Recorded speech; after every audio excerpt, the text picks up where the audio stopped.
You ask Tiger to solve. This deals with linear equations with one unknown. The final result is x equals -1. Let's solve it step by step. Simplify the expression.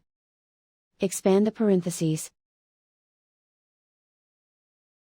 Group like terms.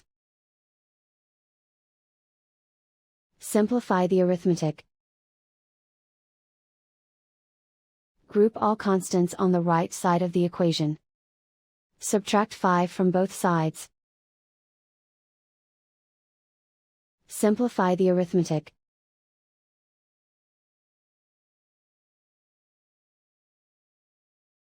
Isolate the x.